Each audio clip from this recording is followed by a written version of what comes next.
Hey guys, this is Green Guy with Green Guy Finance coming at you after an exhausting day. There is nothing like being a white guy and then getting a sunburn after being out 10 minutes in like the first day of spring. I'm a little exhausted, but we're going to do this video here. I told many of you earlier I'd be doing it, and I am a man of my word, so we're going to be doing a video.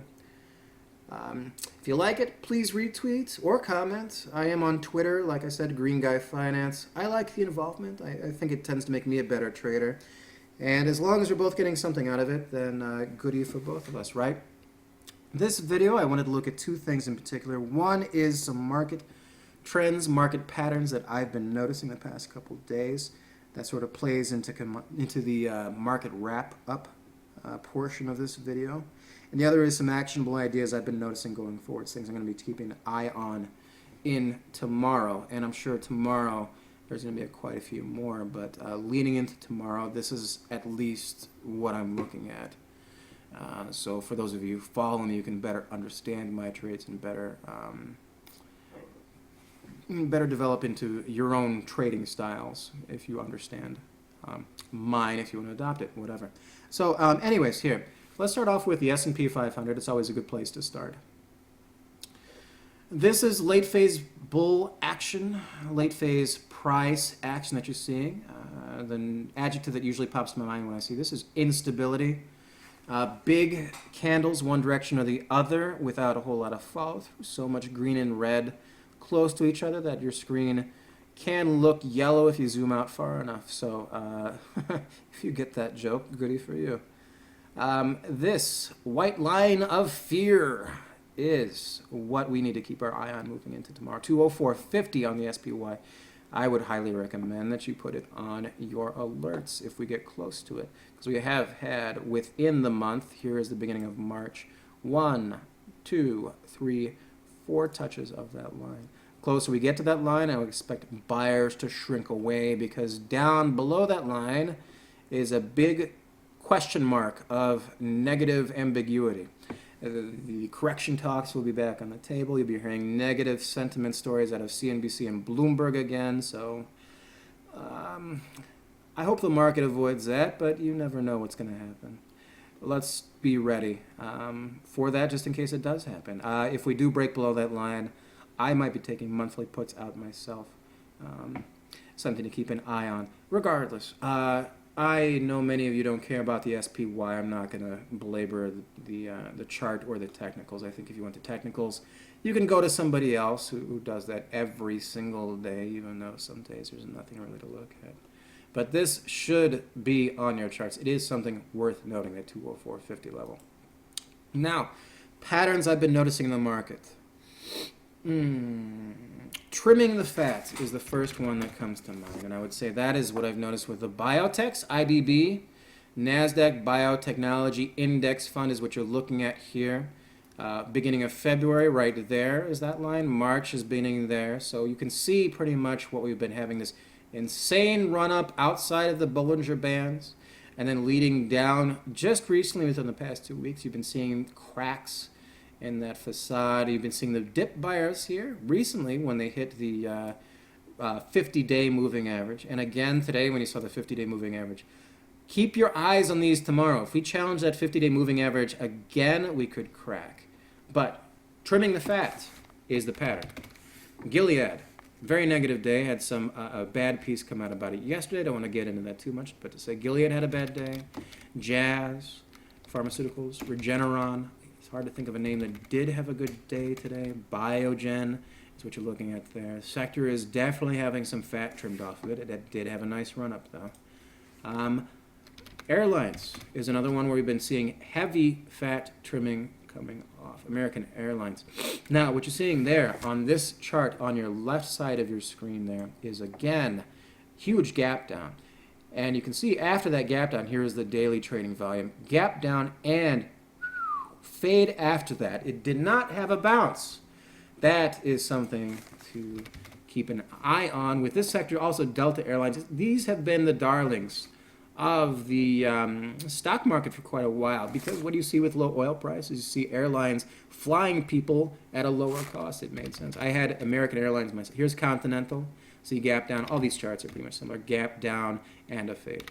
American Airlines had a beautiful run up, and we had going back here when it did have a true bottom, just had pure stock leading up into the 55s, and I think I sold about there.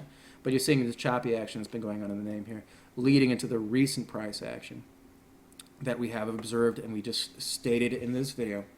Trimming the fat is what I would call all of that. Now, another disturbing thing I've seen about the market is the lack of bounces, and I think the most exemplary name to demonstrate that would be LinkedIn. There's not a whole lot of support breaks that I can really point out in the market, but this is one of the most disturbing that I've seen in a major name.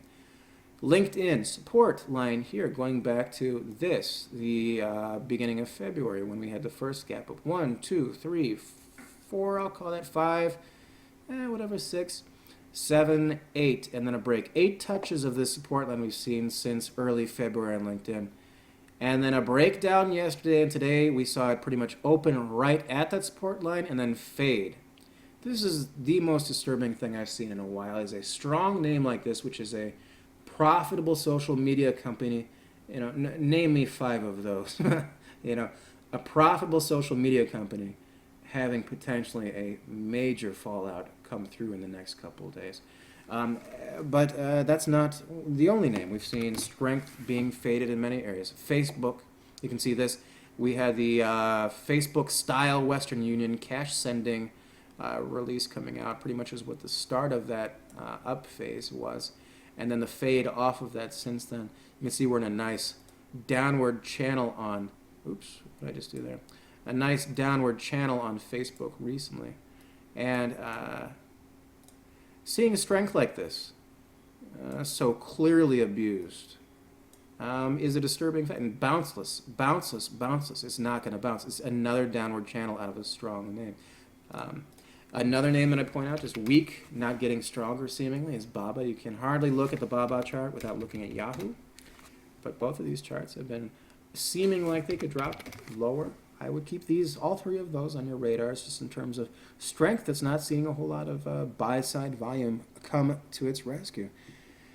Now, and the last pattern I've been seeing is bounces that can't sustain. Tesla is the weekly example that is foremost in my mind. We had a Elon Musk tweet and a nice pop, but no follow-through, really. And you can see this is a channel going back for quite a long time that we've established here, at least until February. And actually longer, according to my chart, but we did have some fallout here, so the channel was a little bit skewed. Anyways, what you're seeing here is that you could have, at least in this channel, gone up to the 197s, the upper or mid 190s on this chart, but instead of even seeing that sort of a bounce in the channel, off of a good catalytic news piece, what you're instead of seeing is a fade. So you're seeing pops and fades. Priceline is another name that has a similar story. Pop out of, actually, resistance. This is a nice resistance pop out of, one of the few that we've seen pop out recently, and then a fade back off of. So, disturbing trends, to say the least. I would be having my eye on these 3 things leading forward: trimming the fat where fat can be trimmed, the bounceless nature of many names, and these pops and drops, which seem to be dominating this market for the past month at very least. Now, let's lead into the actionable ideas, actionable sectors going forward, because what would be the point of this otherwise? And I think the first place I'd like to start is Monsanto, just because I took a long look at Monsanto tonight.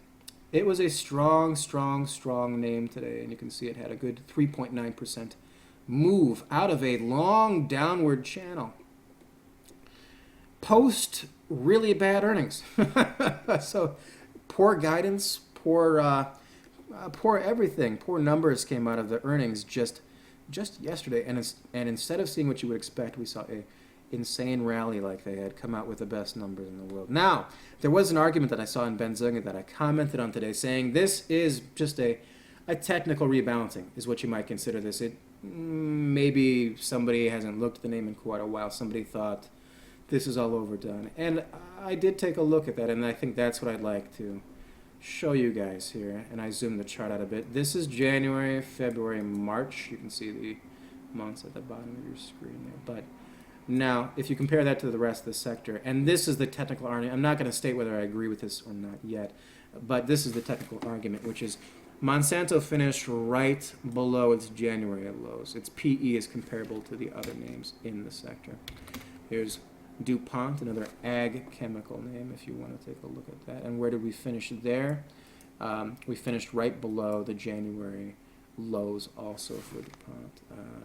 Another name out there that we might take a look at is AGU, smaller market cap, but still a valid correlate. And you can see the same story, finished pretty much right below the January price action range. So the Monsanto story is a little bizarre. I would say that absolutely a little bizarre.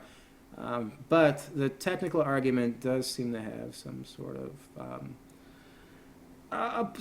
plausible argument. That's all I can say is that it would be technically plausible if they did want to say it. But now, this is a bizarre sort of way to get about it now, isn't it? It's a totally different chart than the others. Again, there's DuPont, which is at a nice fade, and there's Agrium, which is at a nice fade. Now, I would keep this on your charts for tomorrow, because if we see price action in the pre-market that doesn't correlate with the other names, you know, this is a total BS short squeeze. Now, this is one heck of a short squeeze. If it was a short squeeze today, you do tend to see those in downward market days, but still, we could see a rebalance of this tomorrow. I would almost expect it. So I would be looking for Monsanto to have at least a partial fade of this tomorrow. Other names that I'd be looking at: Kraft had a newswire break in the afternoon hours, not too long after the market closed about. It was accused by the FTC of price fixing wheat. Now, I don't have a price target on a downside spectrum, and we have had these insanely bullish candles out of a insanely bearish sentiment, well, not bearish market, but a negative recent sentiment, and despite that, it hasn't really taken its toll on Kraft. So tomorrow we could see some choppy action, but there is probably some downside to be seen in Kraft. You might see me commenting on that in the morning. Google, this is a chart I like for some major downside. Now, what we're seeing in Google is we're seeing this support line with 1, 2, 3, 4, 5, 6, 7 multiple touches, very similar to the LinkedIn story with the amount of touches you're seeing on the support line with this chart. And then it broke within this past week. On Friday, it broke, and then it's been staying lower and going lower. This is a name that I can see going quite a bit lower. Even if it goes down to the 100-day moving average, you're looking at a 9-point move out of Google. Then that's something considerable. So a downside in Google, definitely to be had there. The bounceless nature of the market, I think that your risk is implied just in that statement itself. Keep it on your radars. Price, Pandora has had an ascending channel. I think we're going to have a breakout. The size of the candles are almost the size of the head of this ascending channel. My bias is to the downside, but when these channels tend to break, you can't see it go any which way. Now, we have had this long established downward channel going back since pretty much October of last year, and it's unlikely with the current market sentiment you're going to see this name go up. When it didn't have a short squeeze today, that's another indication that this is just starting to look more and more like dead money and possibly even deader money. So Pandora is another actionable idea. I wanted to get to Apple real quick here. Apple, this is the chart I usually go off of when I look at Apple. The support line is not the way to define the bottom action on Apple. Apple tends to bounce on the bottom side off of the moving averages, defined by the daily action. It has a very strong resistance line at the top of the channel. You can see this going back for a very long time, very strong resistance line. And it does have these are actually parallel lines that you can see the exactly parallel lines that have been defining the resistance in the short terms on this recent downward channel. So you can see this is a valid chart. It has a history of staying within these lines. But the daily action, the moving averages from the daily action have been defining the downside downside abilities of this chart. Goodness, I can't talk. If we do see a break in this, you can look down to the 118s. That is something to be pointed out. So if you're looking at that, do look at that, and that's how I would analyze it. Anyways, I'm running out of time. I usually try to limit this to 15 minutes. Again, if you like the video, please retweet. Have a good night.